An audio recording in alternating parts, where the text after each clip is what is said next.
बहुत सुंदर, आप सभी ने बहुत प्यार दिया है, सम्मान दिया है। सबसे बड़ा बात है, आप सभी शहीदों के नाम पे नेताजी सुभाष चंद्र बोस के जन्म दिवस मना रहे हैं, ये और भी अच्छा है। गढ़वा में लाने के लिए मेरे भाई राजलाल सिंह पटेल जी इस अवसर को, शुभ अवसर को हमको दिया है, इसीलिए इससे पहले मैंने कभी नहीं आया, पर झारखंड में मैं कई बार आए हैं।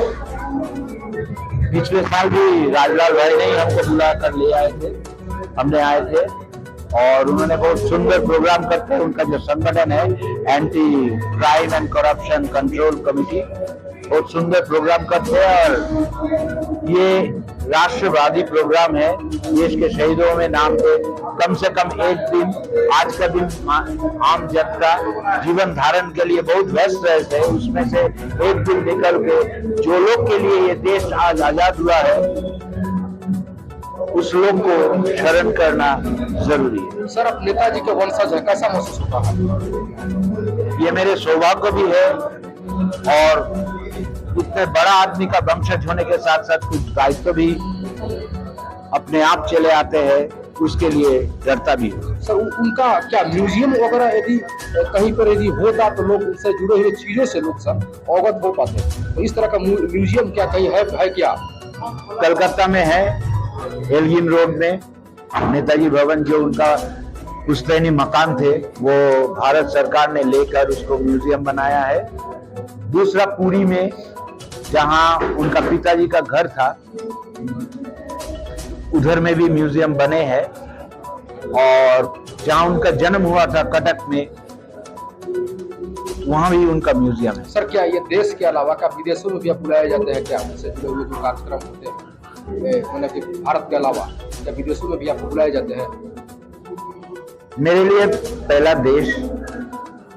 देश में और विदेश में अगर बुलाएंगे तो हम पहले देश में जाएंगे, क्योंकि नेताजी सुभाष चंद्र बोस पूरा देश को अपने परिवार मानते थे। तो मेरा घर वाले परिवार जब हमको बुलाएंगे उसके पास तो आगे जाएंगे। सर, चूंकि आप नेताजी के वंशज हैं और सही मायने में नेताजी शब्द हमें लगता है कि वहीं से शायद स्टार्ट हुआ होगा, नेताजी सुभाष चंद्र बोस। सर, जिससे कि देश में चुनाव होता है, एमएलए, एमपी, मिनिस्टर वगैरह का, क्या किस तरह का चुनाव क्या कभी लड़े हैं, लड़ना चाहते हैं, लड़ना चाहेंगे? पहली बात यह है, नेताजी उनको गांधी जी ने बुलाए थे।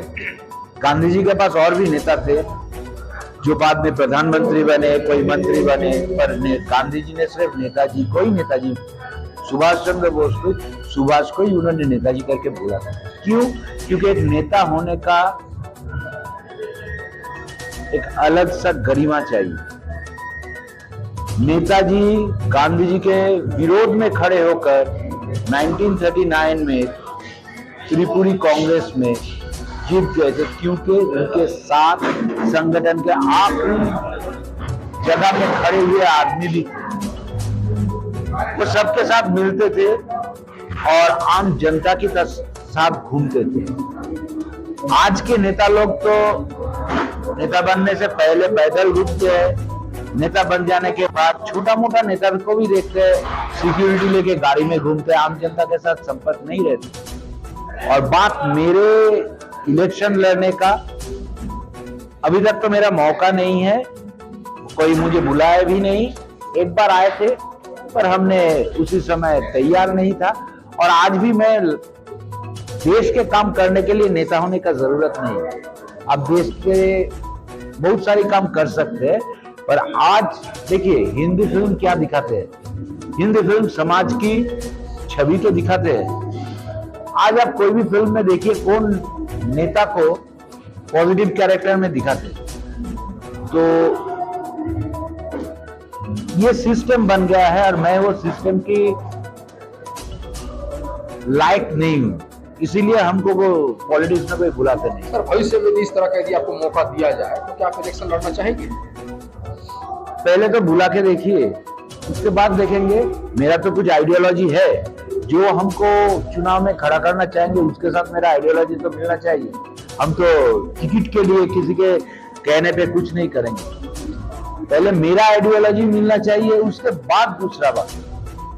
सर ये कल हम सर जानना चाहेंगे कि सरकारी तौर पर आपको, चूंकि आप नेताजी के वंशज हैं, तो आपको किसी तरह का मतलब कि प्रश्रय या कोई कह लीजिए कि धन राशि या पेंशन इस तरह का लाभ आप मतलब कह लीजिए कि नेताजी के परिवारों को अब तक मिला है या नहीं मिला है या मिलने की उम्मीद है? सुनिए, हम लोग के परिवार में मेरे पिताजी के बहुत सारे भाई सभी स्वतंत्रता सेनानी थे।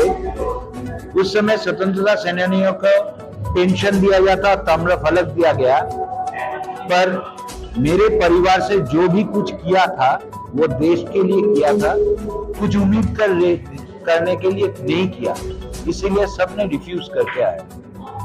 कोई ने कुछ नहीं लिया है और कुछ नहीं लेंगे। अगर कुछ करना है तो खुले दिल से करो। श्रीमद् भगवद गीता में बोला है, कर्म करो, फल लाभ करने का कोई इच्छा मत रखो।